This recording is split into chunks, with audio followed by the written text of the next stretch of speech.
ओम गुरु ब्रह्मा गुरु विष्णु गुरुदेव महेश्वर गुरु साक्षात् परम ब्रह्म तस्मै श्री गुरुवे नमः। आज्ञा नमस्कार। आसतु श्री रामचरित्र मानस कथा श्रवण करिबा। मु प्रथमे शिवंक चरित कही आपणक मरम जाणीगली। आपण हेउछंती श्री रामकर पवित्र सेवक और समस्त दोषरु मुक्त। मु आपणक गुण और स्वभाव जाणीगली। वर्तमान श्री रघुनाथंकर लीला कहूची शुणु। हे मुनि, आज आपणकर सानिध्य पाई मो मनरे जेउ आनंद जात होईछि ताहा भाषारे बर्णी हेब नाही। हे मुनीश्वर, रामचरित्र अत्यंत अपार। शतकोटी शेषदेव मध्य ताहा कही शेष करिपारिबे नाही। तथापि मु जेतिकी शुणिछि, बाणीर स्वामी तथा धनुर्धारी प्रभु श्री राम को स्मरण करी ताहा कहूची। सरस्वती हेउछंती काठ कंढेई परी एवं अंतर्जामी स्वामी श्री राम हेउछंती सूता धरी कंढेई नचाउथुबा सूत्रधर परी। निजर भक्त बोली जानी से जेउ कविंक उपरे कृपा करती तांकरी हृदय प्रारंगरे से सरस्वती को नचाती। सेही कृपाळु रघुनाथ को मु प्रणाम करुची एवं तांकर निर्मल गुणावली कहूची। जेउ कैलासरे शिव पार्वती सदा निवास करती ताहा हेउची पर्वत मानक मध्यरे श्रेष्ठ और अत्यंत रमणीय। दोहा 105। सेही पर्वत उपरे सिद्ध तपस्वी और जोगीगण तथा देवता किन्नर और मुनिगण रहती। सेही माने समस्ते बड़ पुण्यात्मा। सेही माने आनंदकंद श्री महादेवंकर सेवा करती। जेउ माने भगवान विष्णु और महादेवंक प्रति विमुख एवं जहाँकर धर्मरे प्रीति नाही, सेही माने स्वप्नरे भी सेहीठाकू जाइपारिबे नाही। सेही पर्वत उपरे एक विराट बटवृक्ष रहिछि। सेही वृक्षटी नित्य नूतन और चिर सुंदर। सेहीठारे 3 प्रकार शीतल मंद और सुगंध वायु प्रवाहित हेउथाए एवं ताहार छाया बड़ शीतल होइथाए। सेही वृक्षर मूलटी हेउछि शिवंकर विश्राम नेबा स्थान। ता विषय रे वेदरे भी कुहा जाइछि। थरे शिव सेही वृक्ष तलकू गले। वृक्षटी देखि तांको हृदय बड़ आनंद जात हेला। से निज हातरे वृक्ष तले व्याघ्र चर्मर आसनटीए बिछाई देई तारी उपरे सहज स्वाभाविक रीतिरे कौनसी विशेष उद्देश्य नथाई बसी पड़िले। तांकर शरीर हेउथाए कुंद पुष्प, चंद्रमा और शंख सदृश गौर। भुज 2टी विशाल। से मुनिमानंक परी बळकळ पिंधि थांती। पाद 2टी होइथाए सद्य प्रस्फुटित रक्त कमल समान। नखमानंकर ज्योति भक्त हृदयर अंधकार हरिनेउ थाए। सर्प और भस्म होइथाए तांकर भूषण।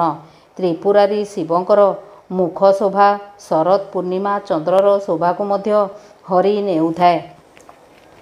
शिरर जटार मुकुट तहिरे गंगा शोभायमान। कमल तुल्य विशाल नेत्र एवं कंठ देश नील। से थिले शोभार भंडार। तांकर मस्तक उपरे द्वितीया चंद्र शोभा पाउथला।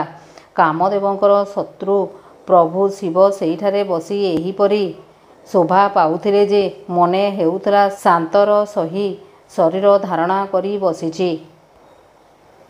एही भली सुअवसर देखि जगज्जननी भवानी तांको निकटकू चलीगले। निजर प्रिया पत्नी आसिले जानी शिव अति आदରରେ तांकू निज बाम पाखरे बसिबा पाई आसन देले। पार्वती प्रसन्न होई शिवंक पाखरे बसिले। तांकर पूर्वजन्मर कथा मने पड़ीगला। स्वामीको हृदय तांको प्रति आग अपेक्षा अधिक प्रेम थिबा जानिपारी पार्वती प्रसन्न चित्त होई किछि कहिबाकू बसिले।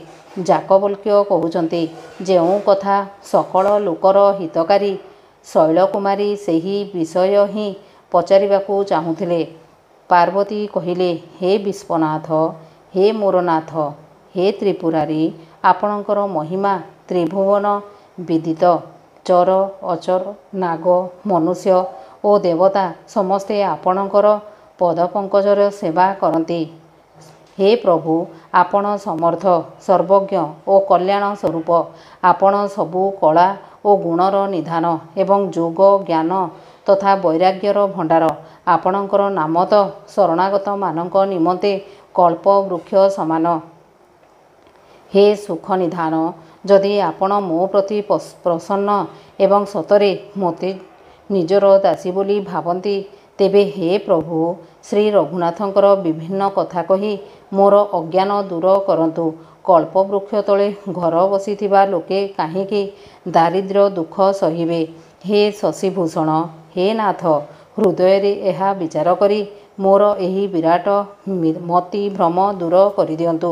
ହେ ପ୍ରଭୁ, ଯେଉଁମାନେ ପରମାର୍ଥ ତତ୍ତ୍ୱର ଜ୍ଞାତା ଓ ବକ୍ତା, ସେହି ମୁନିଗଣ ଶ୍ରୀରାମଙ୍କୁ ଅନାଦି ବ୍ରହ୍ମ ବୋଲି କହନ୍ତି।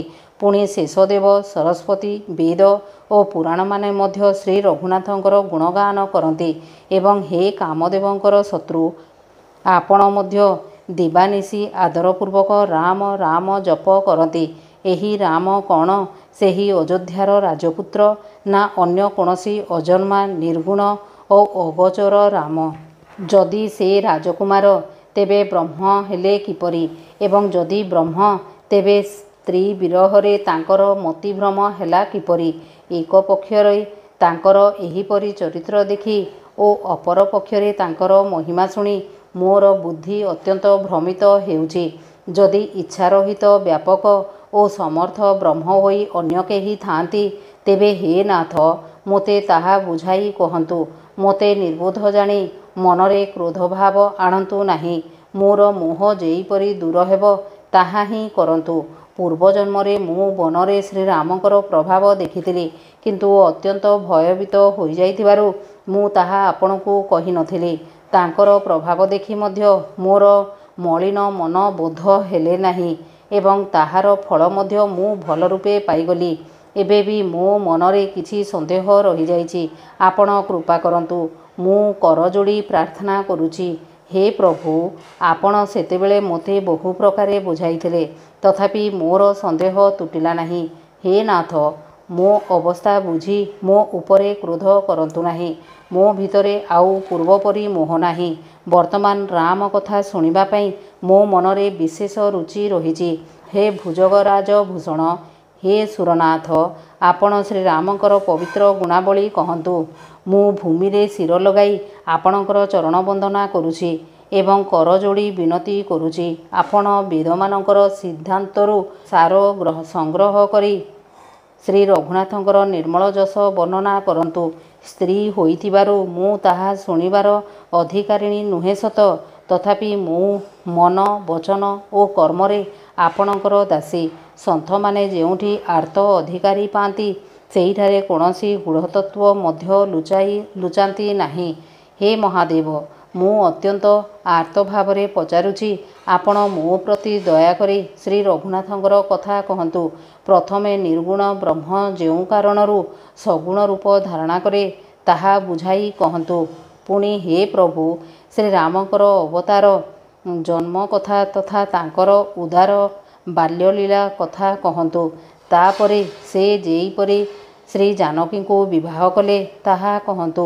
ପୁନଶ୍ଚ ସେ କେଉଁ ଦୋଷରୁ ରାଜ୍ୟତ୍ୟାଗ କଲେ, ତାହା ବି କହନ୍ତୁ। ହେ ନାଥ, ସେ ବନବାସୀ କରି ଯେଉଁ ଅପାର ଲୀଳା ସବୁ କରିଗଲେ ଏବଂ ରାବଣକୁ ଯେଇପରି ବଧ କଲେ, ସେହି ପ୍ରସଙ୍ଗ ମଧ୍ୟ କହନ୍ତୁ।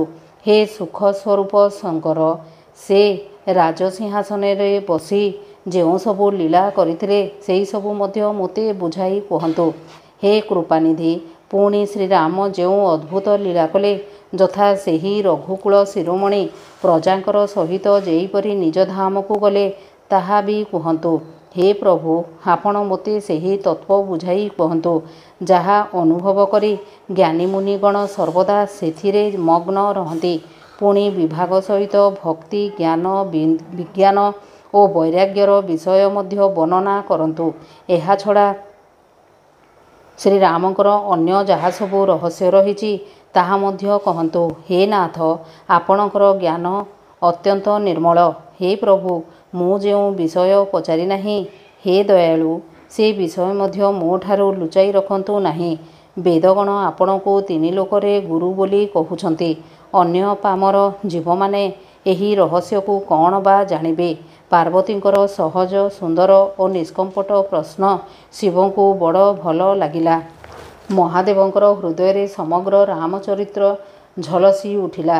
ପ୍ରେମାଧିକ୍ୟ ହେତୁ ତାଙ୍କ ଶରୀର ପୁଲକିତ ହୋଇଗଲା ଏବଂ ନୟନରେ ଆନନ୍ଦ ଅଶ୍ରୁ ଭରି ଆସିଲା। ତାଙ୍କ ହୃଦୟରେ ଶ୍ରୀ ରଘୁନାଥଙ୍କର ରୂପ ଉଦ୍ଭାସିତ ହୋଇଗଲା, ଯାହାଫଳରେ କି ସ୍ୱୟଂ ପରମାନନ୍ଦ ସ୍ୱରୂପ ଶିବ ମଧ୍ୟ ଅପାର ଆନନ୍ଦ ଲାଭ କଲେ। ମଙ୍ଗଳ ଭବନ ଅମଙ୍ଗଳ ହାରି ଦ୍ରବୟୋଷ ଦଶରଥ ଅଜିର ବିହାରୀ। ଜୟ ରାମ ଶ୍ରୀ ରାମ ଜୟ ଜୟ ରାମ, ଜୟ ରାମ ଶ୍ରୀ ରାମ ଜୟ ଜୟ ରାମ।